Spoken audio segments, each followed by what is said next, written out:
கோயம்புத்தூர் மத்திய சிறைச்சாலை மைதானத்தில் சுமார் 326 கோடி ரூபாய் மதிப்பீட்டில் அமைக்கப்பட்டும் வரும் தந்தை பெரியார் சர்வதேச நூலக பணிகளை முதலமைச்சர் மு.க.ஸ்டாலின் பார்வையிட்டு வருகிறார்.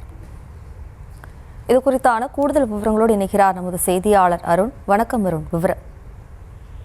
வணக்கம். அதாவது கோவை மத்திய சிறைச்சாலை மைதானத்துல சுமார் 326 கோடி ரூபாய் மதிப்பீட்டில் 8 தளங்களுடன் பெரியார் அறிவுலகம் என்ற பெயரில் சர்வதேச நூலகமானது அமைக்கப்பட்டு வருகிறது. இந்த நூலக பணிகள் தொடர்ந்து நடைபெற்று வரக்கூடிய நிலையில கடந்த டிசம்பர் மாதமே இந்த நூலகம் திறக்கப்படும் என எதிர்பார்க்கப்பட்டது.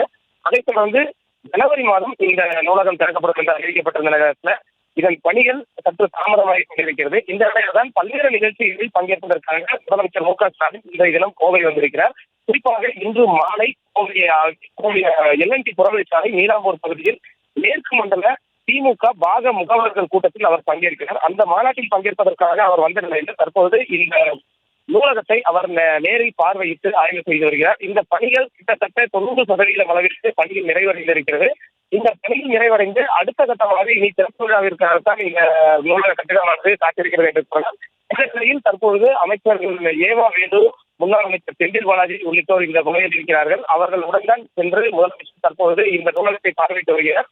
ஏற்கனவே முதலமைச்சர் வருகையொட்டி இந்த பகுதி முழுவதுமாக பாதுகாப்பு வளையத்திற்குள் கொண்டு வரப்பட்டிருக்கிறது.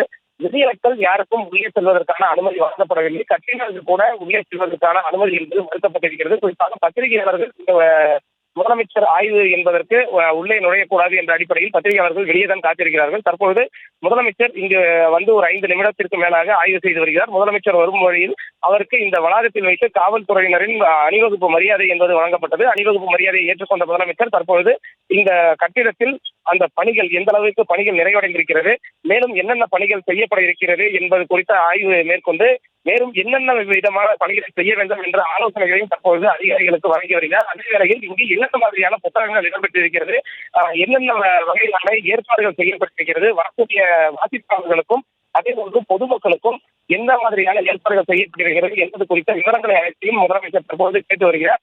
இந்த முதலமைச்சர் கேட்டு வரக்கூடிய நிலையில ஏற்கனவே கோவை மாநகராட்சியில மாமன்ற உறுப்பினராக இருக்கக்கூடிய 73வது வார்டு மாமன்ற உறுப்பினர் சந்தோஷ், அவரது மகள் 8 வயது சிறுமி கடந்த 2 தினங்களுக்கு முன்பு உயிரிழந்தார்.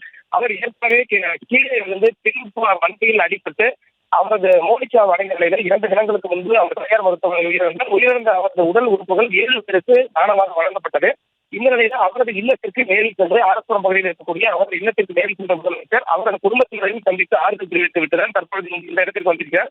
இந்த ஆய்வு பணியை முடித்துவிட்டு அடுத்ததாக போர்த்தூர் பகுதியில் அமைந்திருக்கக்கூடிய மகாத்மா காந்தி அருங்காட்சியகத்திற்கு செல்கிறார். அந்த மகாத்மா காந்தி அருங்காட்சியகத்திற்கு சென்று அங்கு இருக்கக்கூடிய அந்த உள்ளே வைக்கப்பட்டிருக்கக்கூடிய பொருட்கள் மற்றும் அந்த அருங்காட்சியகத்தை பார்வையிட்டு அங்கு குழந்தைகளின் பஜனை நிகழ்ச்சியை பார்வையிட இருக்கிறார். அதைத் தொடர்ந்துதான் பிற்பகலில் 4 மணி அளவில் திட்டம் என்பது இடப்பட்டிருக்கிறது. எனவே 5 மணி அளவில் முதலமைச்சர் அங்கு இந்த பாக முகவர்கள் மாநாட்டில் பங்கேற்பார் என எதிர்பார்க்கப்படுகிறது. இந்த நிகழ்ச்சிகள் அனைத்தையும் முடித்துவிட்டு 8 மணி அளவில் முதலமைச்சர் கோவையிலிருந்து விமானம் மூலம் சென்னை திரும்பியிருக்கிறார். முதலமைச்சரின் வருகையொட்டி கோவை முழுவதும் பாதுகாப்பு ஏற்பாடுகள் செய்யப்பட்டிருக்கிறது. முதலமைச்சர் இந்த 2 நிகழ்ச்சிகள் தற்போது இந்த பெரியார் அறிவுலகத்தை பார்வையிட்டு அதைத் தொடர்ந்து போட்டோவுக்கு செல்கிறார்.